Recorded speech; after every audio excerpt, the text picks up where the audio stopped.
యేసుక్రీస్తు నామంలో శుభములు తెలియజేస్తూ ఉన్నా. మరి ఈరోజు ఈ సమయాన్ని నాకు ఇచ్చిన సహోదరుడు మైకిల్కి కూడా ప్రత్యేకమైన వందనాలు తెలియజేస్తూ ఉన్నా. చూడండి, పరిశుద్ధ గ్రంథములో నుండి గలతీలకు రాసిన పత్రిక, అపోస్తులుడైన పౌలు ఈ పత్రిక రాస్తూ కొన్ని విషయాలు దేవుని పిల్లలైన వారందరికీ కూడా తెలియజేస్తూ ఉన్న మాటలను ఒకసారి మనం జ్ఞాపకం చేసుకుందాము. గలతీలకు రాసిన పత్రిక 3వ అధ్యాయము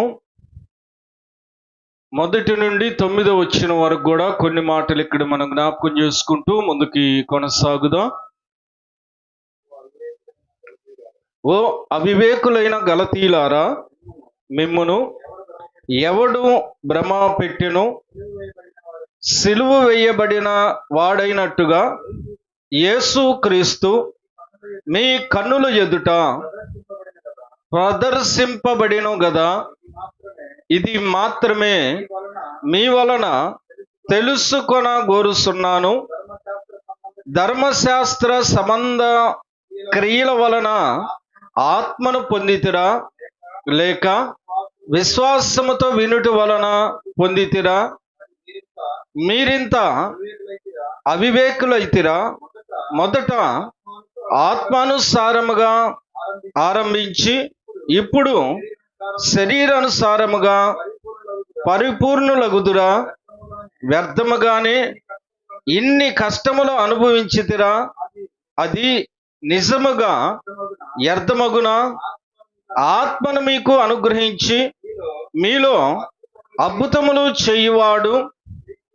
చేయించువాడు ధర్మశాస్త్ర సంబంధ క్రియల వలన లేక విశ్వాసముతో వినుట వలన చేయించుచున్నాడు. అబ్రహాము దేవుణ్ణి నమ్మెను, అది అతనికి నీతిగా ఎంచబడెను. కాబట్టి విశ్వాస సంబంధులే అబ్రహాము కుమారులని మీరు తెలుసుకొనుడి. దేవుడు విశ్వాస మూలముగా అన్ని జనులను నీతిమంతులుగా తీర్చినని లేఖనము ముందుగా చూచి మీ యందు అన్ని జనులందరూ ఆశీర్వదింపబడుదురు అని అబ్రహామునకు సువార్తను ముందుగా ప్రకటించెను. దేవునికే మహిమ కలుగును గాక. ఈరోజు మనం వినబోతూ ఉన్న అంశము అబ్రహాము కుమారులని మీరు తెలుసుకొనుడి.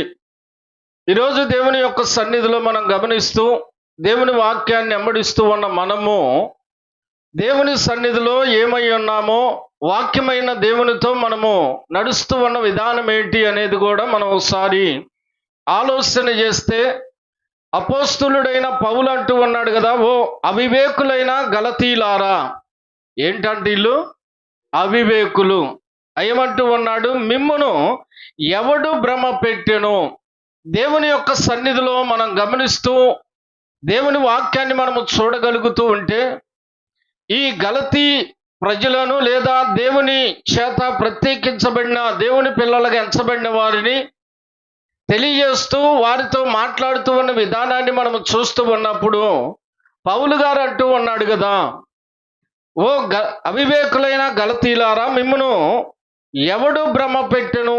సిలువ వేయబడిన వాడైనట్టుగా యేసుక్రీస్తు మీ కన్నుల ఎదుట ప్రదర్శింపబడిన గదా. ఇది వాస్తవేనా? అందుకే ఇక్కడ ఆయన అంటూ ఉన్నాడు కదా, ఇది మాత్రమే మీ వలన తెలుసుకొని కోరుతున్నానని అడుగుతా ఉన్నాడు.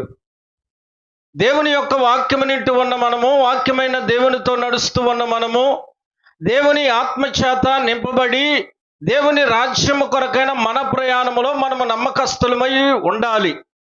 దాని నిమిత్తమే ఇక్కడ మనం గమనిస్తూ ఉన్నప్పుడు అబ్రహాము కుమారులని మీరు తెలుసుకొనిడి అన్నాడు. అబ్రహాము ఎలా దేవునికి ఇష్టడుగా ఉన్నాడు లేదా దేవుని కుమారుడిగా ప్రత్యేకించబడ్డాడు అంటే వినుట వలన.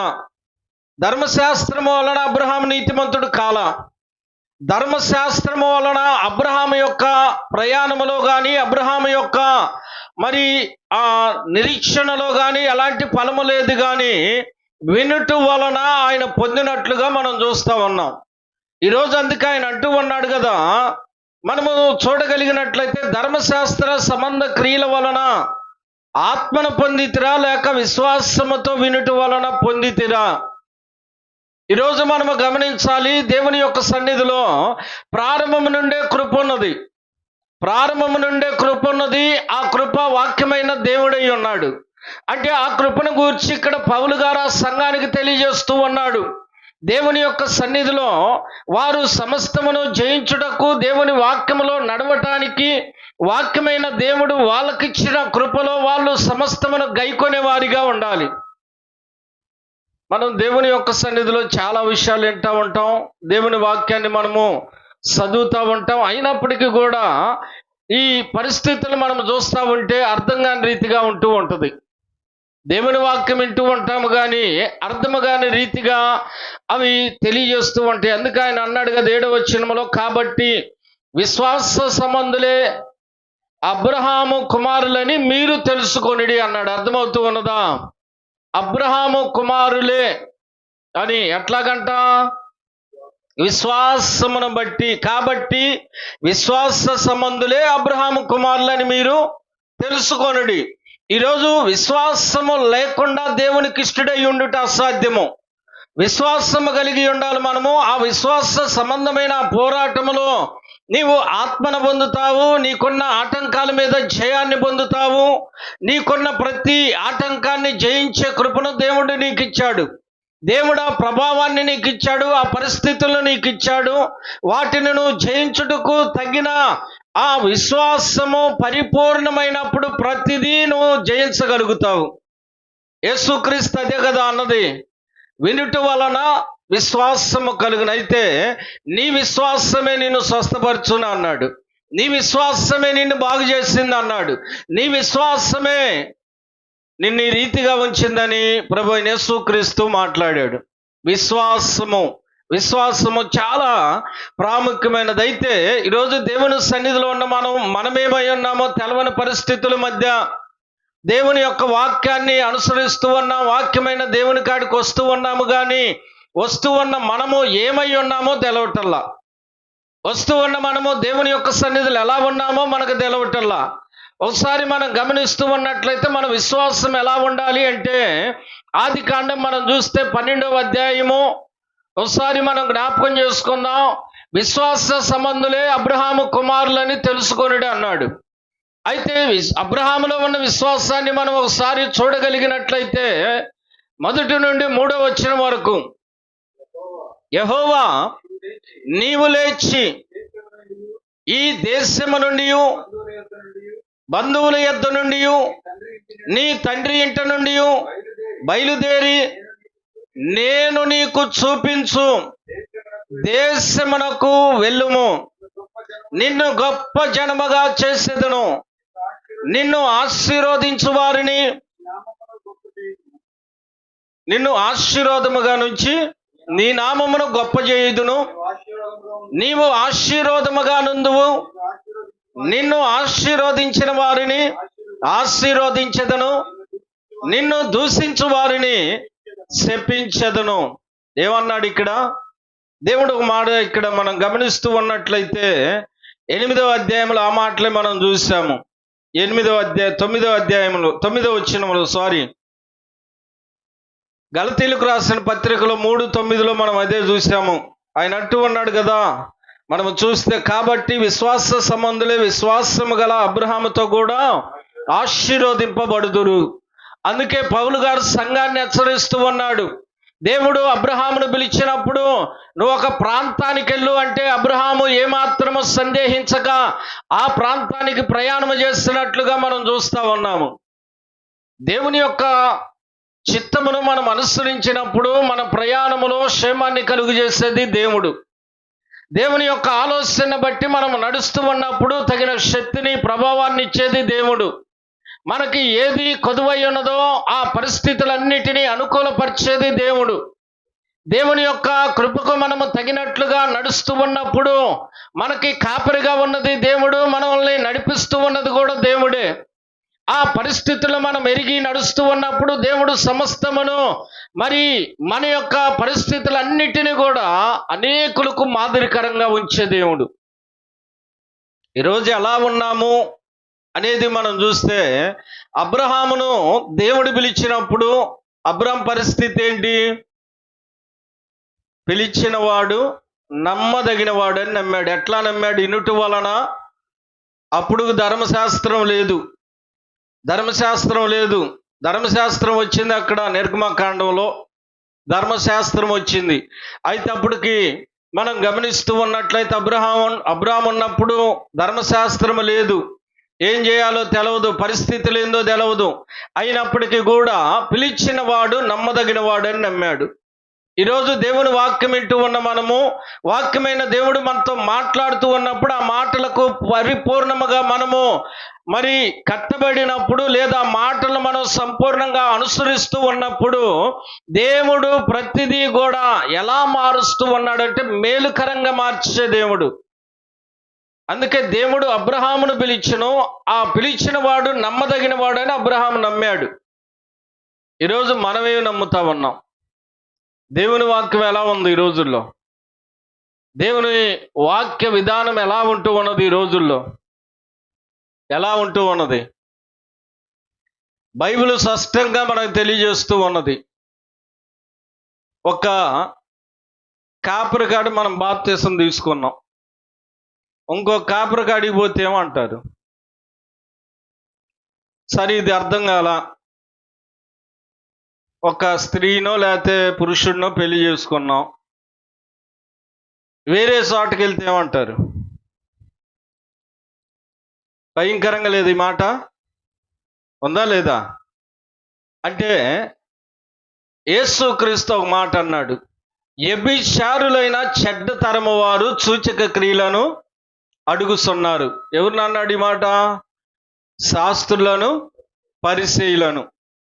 వ్యభిచారులైన చెడ్డ తరము వారు. ఎందుకు అంటే వాళ్ళు దేవుని సన్నిధిలో ఉంటూ ఉన్నారు, దేవుని పరిచర్యలో ఉంటూ ఉన్నారు. మరి ఈ పరిస్థితులన్నీ ఎరిగిన వారైనప్పటికీ కూడా వాక్యమైన దేవుడు వచ్చి మాట్లాడుతూ ఉన్నప్పుడు ఆ ధర్మశాస్త్రంలో రాయబడిన చట్టాలను వాళ్ళు తెలుసుకొని ఉన్నప్పుడు వాటిని అనుసరించటల్లా. అంటే వీళ్ళు ఏమై ఉన్నారంటే, తెలిసి అంటే విని ఆ చూస్తూ ఉన్న దానిని బట్టి జీవించకపోతే వీళ్ళు ఏమై ఉన్నారంట? వ్యభిచారులు అన్నాడు.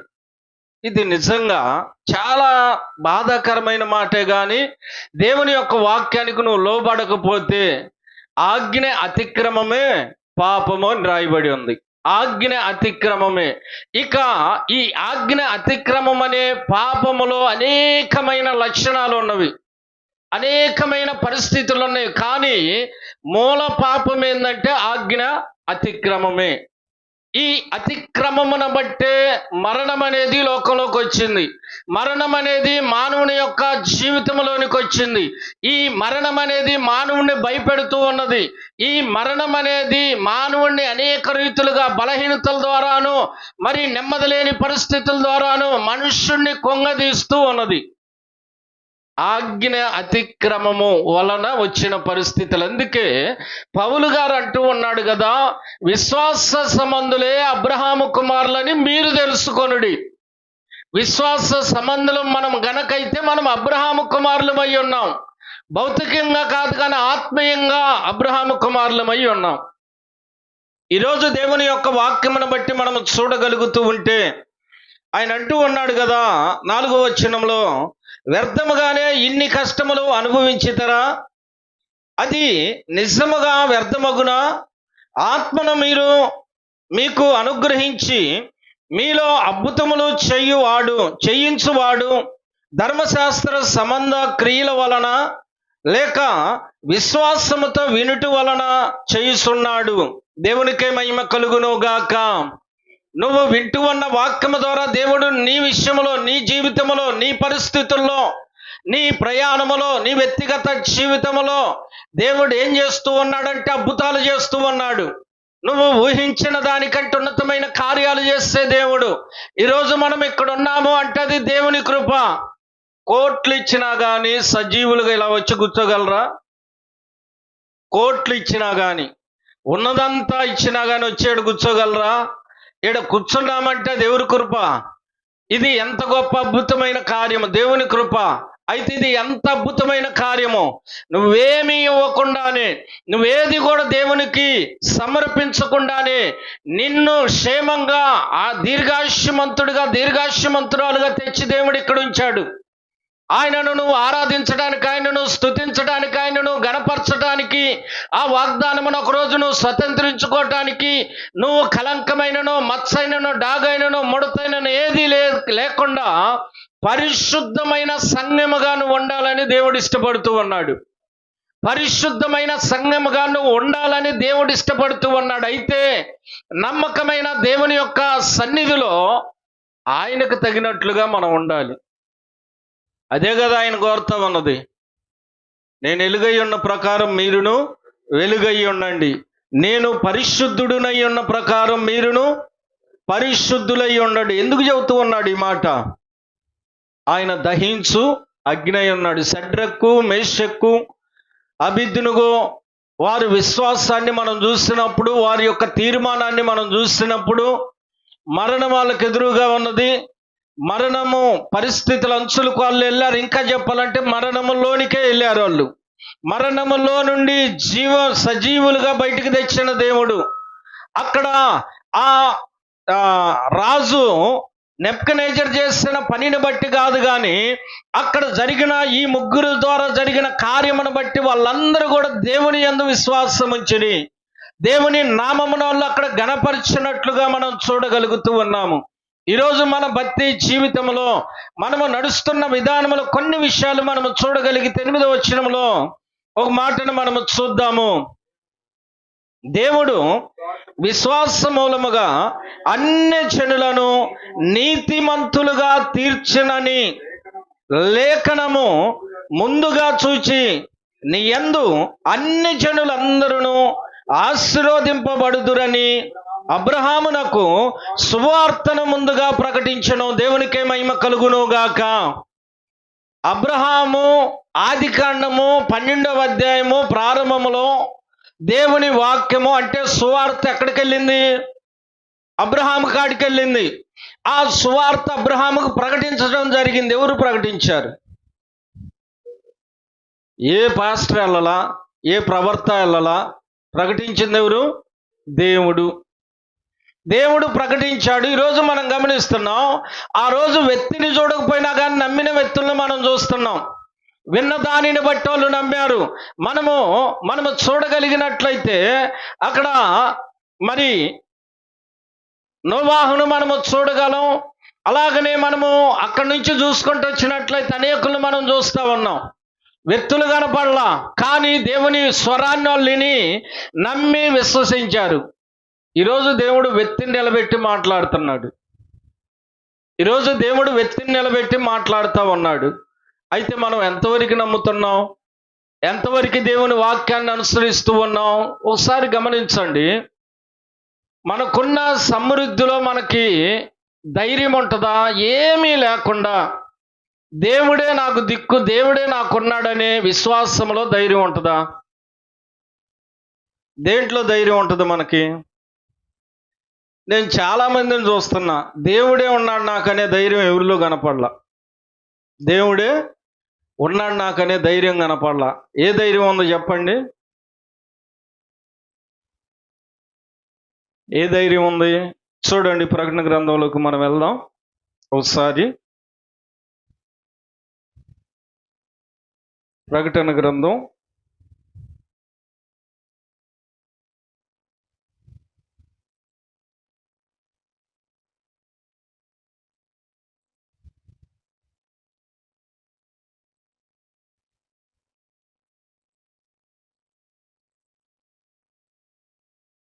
చూడండి, ఇక్కడ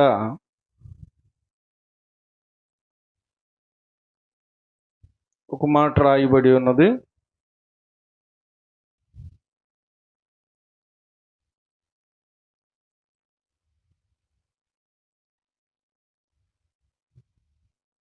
మొదటి అధ్యాయంలోనే నీవు దరిద్రుడువు, దిగంబరువు అని రాయబడి ఉంటుంది. చూడండి, 9వ వచనమా 10వ 13? చూడండి,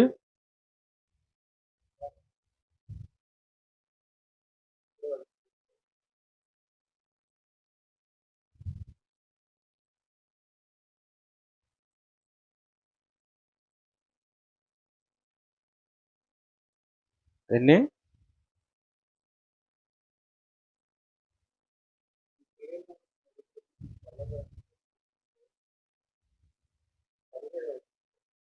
మూడవ అధ్యాయం 18 చూడు.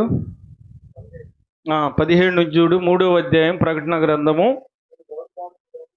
నీవు దౌర్భాగ్యుడవును, దిక్కుమాలిన వాడవను, దరిద్రుడవును, గుడ్డివాడవను, దిగంబరుడు నై ఉన్నావనియు అని ఎరగక, నేను ధనవంతుడను, ధనాభివృద్ధి చేసి ఉన్నాను, నాకేమీ కొదువు లేదని చెప్పుకొనుచున్నావు. దేంట్లో ఉన్నారు ఈరోజు? దేంట్లో ఉన్నారు? చాలా మందిని చూస్తూ ఉన్నాం. ఉన్నదాన్ని బట్టి, కలిగిన దాన్ని బట్టి అతిశయపడుతూ, దేవునికి లోబడలేక, దేవునికి భయము లేని పిల్లలుగా ఉంటూ ఉన్నారు. కానీ సమాజంలో ఎలా కనపడుతున్నారు వాళ్ళు? దేవుడంటే అస్సలు ఎంతో భక్తి భయం ఉన్నట్టు కనపడతారు. కానీ హృదయ రహస్యాలు ఎరిగిన దేవుడు చూస్తూ ఉన్నాడు. హృదయ రహస్యాలు ఎరిగిన దేవుడు నిన్ను పరిశీలన చేస్తూ ఉన్నాడు. అందుకే దేవుని యొక్క సన్నిధిలో మనం గమనిస్తూ ఉన్నట్లయితే ఆయన అంటూ ఉన్నాడు కదా, నీవు ధనాభివృద్ధి చేసుకొనున్నట్లు అగ్నిలో పుటము వేయబడిన బంగారమును నీ దిశమాల సిగ్గు కనపడకుండానట్లు ధరించుకొనుటకు తెల్లని వస్త్రములను నీవు దృష్టి కలుగునట్లు నీ కన్నులకు కాటుకును నా యొద్ద కొనుక్కొనమని నీకు బుద్ధి చెప్పుస్తున్నాను. ఈరోజు దేవుని యొక్క సన్నిధిలో మనం గమనిస్తూ ఉన్నట్లయితే మనము చూస్తున్నాము, మనకంతా తెలుసు, మనం అన్నీ ఎరిగి ఉన్నామని అనుకుంటూ ఉన్నామేమో. కానీ ఏ విషయంలో మనం గుడ్డివారుగా అనేకులు కూడా నడుస్తూ ఉన్నారో దేవుడు తన వాక్యము ద్వారా తెలియజేస్తూ ఉన్నాడు. అందుకే సంఘములో ఉన్న పరిస్థితులన్నిటినీ సరిచేయటానికి, సంఘములో దేవుని యొక్క ఆత్మను నింపబడిన వారు, ఆత్మను బట్టి వారు అనేకులకు మాదిరిగా ఉండటానికి అపోస్తులుడైన పౌలు గలతీయులలో ఉన్న సంఘానికి తెలియజేస్తూ ఉన్నాడు. గలతీలారా అన్నాడు, అవివేకులైన గలతీలారా అని ఆయన చాలా సూటిగా తెలియజేస్తూ ఉన్నాడు ఈ మాట. ఈరోజు దేవుడు మనకిచ్చిన కృపను బట్టి, దేవుడు మనకిచ్చిన అవకాశాన్ని లేదా ఆ సమయాన్ని మనం ఎంతవరకు సద్వినియోగపరచుకుంటూ ఉన్నాము, ఎంతవరకు దేవుని సన్నిధిలో ఆ పరిస్థితులన్నీ మనకు మరి మేలుకరంగా మనం మార్చుకోగలుగుతూ ఉన్నామో ఆలోచన చేయాలి. ప్రవక్త ఒక మాట చెప్పాడు. సమృద్ధి కలిగినోడు లేదా అనేకుల కంటే గొప్పగా కనిపిస్తూ ఉన్నవాడు ఒక పని చేస్తాడంట. నాకు అసలు ఏది కొదువు లేదు, నేను ఏదైనా చేయగలనంటే ఎలా చూపించుకుంటాడు? డేవిడ్ ఎలా చూపించుకుంటాడు? గొప్ప ఫంక్షను ఎవడు చేయనట్టు నేను చేయాలని, లేదా ఏదన్నా కట్టడాలు అయ్యో కొన్ని కనపరిచి చూసావు నేనంటేందో అని చూపించుకుంటాడు. కానీ బైబిల్ ఒక మాట చెబుతుంది, ఒక దినమున రాయి మీద రాయి. ఈరోజు నువ్వు దేనిని చూస్తున్నావో నీకు తెలవాలి. ఎందుకు నువ్వు గుడ్డితనంలో ఉన్నావు? అందుకే ఆయన అంటూ ఉన్న మాటను మనము చూసాము కదా, తెల్లని వస్త్రములు ధరించుకొనుటకు నీ కన్నులకు కాటుకును నా యొద్ద కొనుక్కొనమని ఆయన బుద్ధి చెబుతూ ఉన్నాడు. దేవుని సన్నిధిలో మనం గమనిస్తూ ఉన్నాం. లోక శుభవార్త మనము చూడగలిగినట్లయితే 19వ అధ్యాయంలో ఒక మాట ఉన్నది, 9వ వచనములో. లోక శుభవార్తలోనికి మనం వెళ్దాం. వైద్యుడైన లోక ఈ శుభవార్తలో రాస్తూ కొన్ని మాటలను తెలియజేశాడు. 19వ అధ్యాయము 9వ వచనాన్ని జ్ఞాపకం చేసుకుందాం. చూడండి. అందుకు యేసు, ఇతడును అబ్రహాము కుమారుడే, ఎందుకనగా నేడు ఈ ఇంటికి రక్షణ వచ్చి ఉన్నది, దేవునికే మహిమ కలుగును గాక. ఎందుకు ఈ మాట ఆయన వాడాడు? జక్కయ్య కాడికి వచ్చాడు, జక్కయ్యని పిలిచాడు, జక్కయ్య త్వరగా చెట్టు దిగాడు, ఆయనను చేర్చుకున్నాడు. చేర్చుకున్న తర్వాత కదా ఇక్కడ ప్రారంభంలో యేసుక్రీస్తు అన్నాడు, ఇతడును అబ్రహాము కుమారుడే, నేడు ఈ ఇంటికి రక్షణ వచ్చి ఉన్నది. అంటే దానికి పైన ఈ జక్కయ్య ఏం ఒప్పుకున్నాడు అంటే, ఆయన పిలిచినప్పుడు యేసు ఆ చోటికి వచ్చి 5వ వచనంలో, యేసు ఆ చోటికి వచ్చినప్పుడు కన్నులెత్తి చూచి, జక్కయ్య త్వరగా దిగుము, నేడు నేను నీ ఇంట ఉండవలసి ఉన్నదని అతనితో చెప్పగా. ఈ మాటేనంది ఆయన. జక్కయ్య జీవితం గురించి కానీ, జక్కయ్య ఆలోచన గురించి కానీ, జక్కయ్య విధానాలు ఏటిని గురించి కూడా ఆయన ఏం మాట్లాడలేదు. కానీ జక్కయ్య త్వరగా దిగుము, నేడు నేను నీ ఇంట ఉండవలసి ఉన్నదని మాట్లాడాడు. ఈ మాట పలికిన వెంటనే ఏం జరిగింది? అతడు త్వరగా దిగి అన్నాడు. అతడు త్వరగా దిగి సంతోషముతో ఆయనను చేర్చుకొనెను. దేవునికి మహిమ కలుగును గాక. ఓ మాట రాయబడి ఉన్నది, ఆయన వాక్యము కీల ఆత్మల మూలుగులను విభజించునంత మటుకు దూరి హృదయం యొక్క రహస్యములన్నిటినీ బయటికి తెచ్చునని రాయబడి ఉంది. ఏమే ఆమె ఏం చెబుతారా? ఈ మాట రాయబడి ఉన్నది. అయితే ఇక్కడ మనం చూస్తూ ఉన్నాము, ఈ మాట వెళ్ళి జక్కయ్యను తాకినప్పుడు, జక్కయ్య హృదయంలోకి కీలాత్మ మూలుగులోనికి ఈ వాక్యం వెళ్ళినప్పుడు, ఈ వాక్యము ఆయనలో ఉన్న చెడు అంతటిని కూడా బయటికి తెచ్చింది. ఆయనలో ఉన్న చెడు అంతటిని కూడా బయటికి తెచ్చినప్పుడు మనం చూస్తూ ఉన్నట్లయితే, ఆయన అంటూ ఉన్నాడు కదా, త్వరగా ఆయన దిగి సంతోషంతో ఆయనను చేర్చుకొనిను. అది అందరూ అది చూచి, ఈయన పాపి అయిన మనుష్యుని యొద్ద బస చెయ్య వెళ్ళెనని చాలా సనుగుకొనిరి. వీళ్ళు సనుక్కున్నారైతే జక్కయ్య ఏమన్నాడు? ఏమంటూ ఉన్నాడు జక్కయ్య? నిలవబడి, ఇదిగో ప్రభువా, నా ఆస్తిలో సగము బేదలకు ఇచ్చుచున్నాను. నేను ఎవని యొద్దనైనను అన్యాయముగా దేనినైనను తీసుకొని ఎడల అతనికి 4 గంతలు మరలా చెల్లిద్దునని ప్రభుతో చెప్పెను. దేవునికే మహిమ కలుగును గాక. అబ్రహాము సంతానం ఇతడును, అబ్రహాము సంతానమే. పౌలు గారు చెప్పాడు కదా, గలతీలకు రాసిన పత్రికలో, విశ్వాస సంబంధులే అబ్రహాము కుమారులని మీరు తెలుసుకోండి అన్నాడు. ఇక్కడ కూడా మనం గమనిస్తూ ఉన్నట్లయితే, అబ్రహామును దేవుడు పిలిచినప్పుడు పిలిచిన వాడు నమ్మదగిన వాడు అని వెళ్ళాడు. ఇక్కడ జక్కయ్య కూడా పిలిచిన క్రీస్తునందు విశ్వాసం ఉంచి సంతోషంగా చేర్చుకున్నాడు. దేవుని వాక్యం నీ హృదయంలో ఏ కలమస్సము లేకుండా నీ హృదయంలోనికి వచ్చినప్పుడు నువ్వు లోబడతావు కానీ దేశించవు. దేవుని వాక్యం నీలో ప్రవేశించి కీలాత్మ మూలుగులను విభజించినంత మటుకు ఎల్లగలిగినట్లయితే నీలో ఏ చెడు తలంపు అనేది ఉండదు, ఏ పరిస్థితులు కూడా నీలో ఉండవు. నువ్వు అవును అంటే అవును, కాదు అంటే కాదు. అయితే ఇక్కడ దేవుని సన్నిధిలో మనం కొన్ని విషయాలు గమనిస్తూ ఉన్నట్లయితే, జక్కయ్యలో ఉన్న పరిస్థితిని చూస్తున్నాము. అందుకే ప్రభు అయిన యేసుక్రీస్తు అంటూ ఉన్నాడు కదా, ఇతడును అబ్రహాము కుమారుడే, ఎందుకనగా నేడు ఈ ఇంటికి రక్షణ వచ్చి ఉన్నది. ఆయన వాక్యం విన్నాడు, యేసుక్రీస్తుని చేర్చుకున్నాడు. ఆ వాక్యం ఎవరు? ఆయనే. ఆ వాక్యమే యేసుక్రీస్తు. ఆ విమోచన మనకు ఎక్కడున్నది? ఆయనలోనే. అందుకే ఆయనను చేర్చుకున్నాడు గనక నేడు ఈ ఇంటికి రక్షణ వచ్చి ఉన్నది అనే మాటను మనం వింటా ఉన్నాము. ఎంత గొప్ప సంతోషకరమైన సమయం అది. అందుకే ఆయన సంతోషంగా ఆయనను చేర్చుకొనినని రాయబడి ఉన్నది. విశ్వాస సంబంధులు ఎలా ఉంటారంటే, వాళ్ళు చాలా మనం కొందరిని జ్ఞాపకం చేసుకుంటూ వస్తూ ఉన్నాం.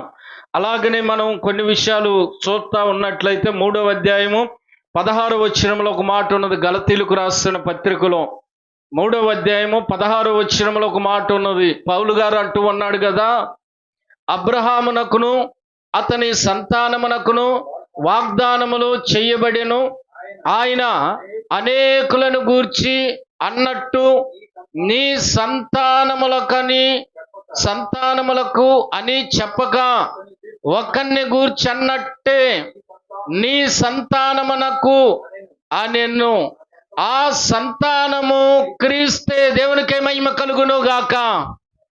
మీకు అర్థమైందా? అబ్రహాము కుమారులు అంటే మన పితరుడైన అబ్రహాము కుమారులు కాదు మనం.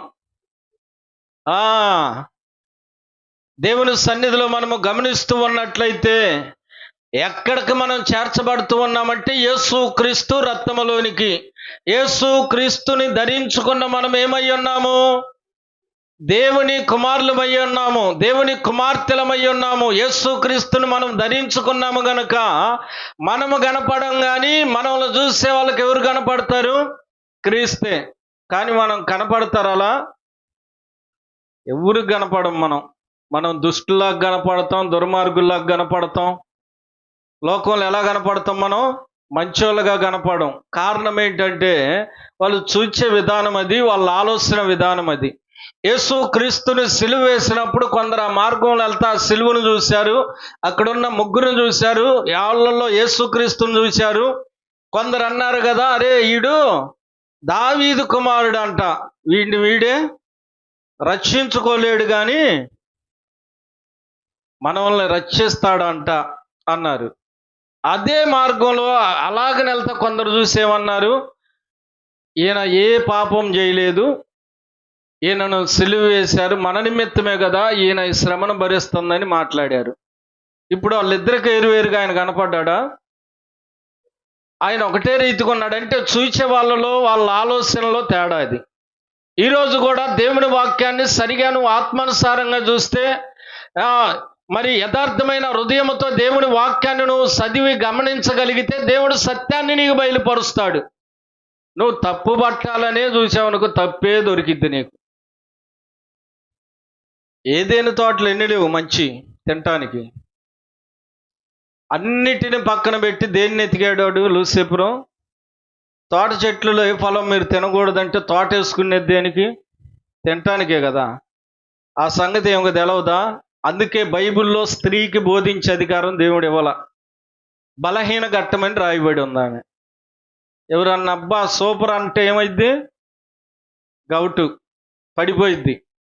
అందుకే ఆయన స్త్రీకి అవకాశం ఇలా. పౌలు గారు అన్నాడు కదా, ఆమె అపరాధంలో పడింది అన్నాడు. ఈరోజు దేవుని యొక్క సన్నిధిలో మనం గమనిస్తూ ఉన్నాము, ప్రవర్తనీయులు ఉన్నారు కానీ ప్రవశించే వాళ్ళు అంటే వాళ్ళు ఉన్నారు కానీ బోధకులుగా స్త్రీలు లేరు. నా దాసురాళ్ళు అని రాయబడి ఉంది ఒకసాట. దానిని తీసుకొని అదిగో నా దాసుల మీద, నా దాసురాళ్ళ మీద ఆత్మను గుమ్మెత్తాను అన్నాడు. అర్థమవుతూ ఉన్నదా? నా సేవకుడు అని రాజులను గురించి కూడా మాట్లాడాడు. అంటే వాళ్ళు సేవకులా? చూడండి కొన్ని మాటలు, అందుకే అక్షరం చంపును, ఆత్మ జీవింపజేయును. ఇక్కడ పౌలు గారు కూడా అదే అంటున్నాడు. ధర్మశాస్త్రం ద్వారా మీరు నీతిమంతులుగా తీర్చబడ్డారా? వినుట వలన విశ్వాసముతో నీతిమంతులుగా తీర్చబడ్డారని ప్రశ్నిస్తూ ఉన్నాడు. ఇది మాత్రమే నేను మీ నుండి తెలుసుకోవాలని ఆశపడుతున్నాననే మాటను ఆడాడు. చూడండి, రోమీలకు రాసిన పత్రికలో ఒక మాట ఉన్నది. మనం గమనించగలిగితే 3వ అధ్యాయము 30వ వచనంలో మనం చూస్తే ఇక్కడ ఒక మాటను మనము చూడగలం. ఆయన అంటూ ఉన్నాడు కదా, దేవుడు ఒక్కడే గనక ఆయన సున్నతి గల వారిని విశ్వాస మూలముగాను, సున్నతి లేని వారిని విశ్వాసము ద్వారాను నీతిమంతులుగా తీర్చెను. విశ్వాసము ద్వారా ధర్మశాస్త్రమును నిరర్ధార్కము చేయుచున్నామా? అట్లనరాదు, ధర్మశాస్త్రమును స్థిరపరచుచున్నాము. స్థిరపరచుట అంటే ఏంది? స్థిరపరిచినాక ఇంక దానితో పని ఉంటుందా? ఉండదు. అయితే ఏమన్నాడు ఇక్కడ? దేవుడు ఒక్కడే గనక అన్నాడు. ఏమే ఒక్కడా ముగ్గురా? గట్టిగా నమ్మండి. దెయ్యాలు కూడా నమ్ముతున్నాయి అంట దేవుడు ఒక్కడే అని. మనం కూడా నమ్మాలి. ఇక దెయ్యాలు మనుషులు కాకపోతే ఇక వాళ్ళు ఎట్టని నమ్మొచ్చు.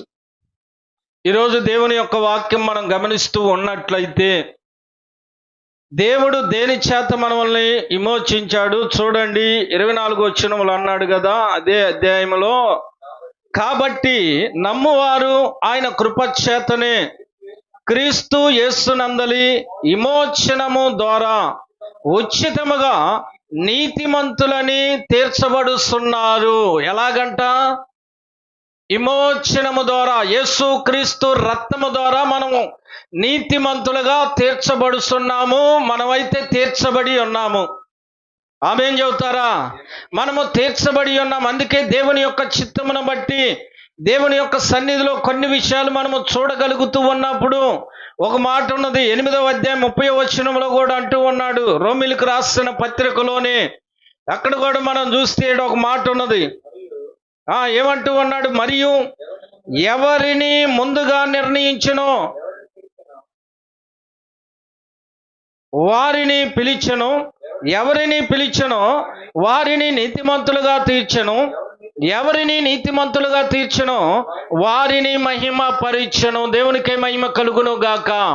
దేవుడు ఒకరోజు ఉన్నతమైన కృపతో నింపి ఉన్నతమైన స్థితిలో దేవుడు నిన్ను ఉంచబోతూ ఉన్నాడు. నువ్వు నమ్మినప్పుడు, నువ్వు దేవుని వాక్యానికి లోబడినప్పుడు, దేవుని చిత్తమును బట్టి నువ్వు నడుస్తూ ఉన్నప్పుడు దేవుడు ఆ రీతిగా నిన్ను నడిపించబోతూ ఉన్నాడు. ఎందుకంటే 2 విషయాలు మీకు చూపించి నేను ముగిస్తా త్వరగా. చూడండి, ఆది కాండములోనే 18వ అధ్యాయము 18వ వచనంలో ఒక మాట ఉన్నది. మనం ఒకసారి ఆ మాటను జ్ఞాపకం చేసుకుందాం. ఆది కాండము 18వ అధ్యాయము 18వ వచనంలో ఒక మాటను మనం జ్ఞాపకం చేసుకుందాము. ఏం చెబుతూ ఉన్నాడు ఇక్కడ? అబ్రహాము నిశ్చయముగా బలమగల గొప్ప జనమగును, అతని మూలముగా భూమిలోని సమస్త జనములను ఆశీర్వదింపబడును. ఏమన్నాడు ఇక్కడ? అబ్రహాము ఏం మాట్లాడాడు? నిశ్చయముగా అన్నాడు. అబ్రహాము నిశ్చయముగా గొప్ప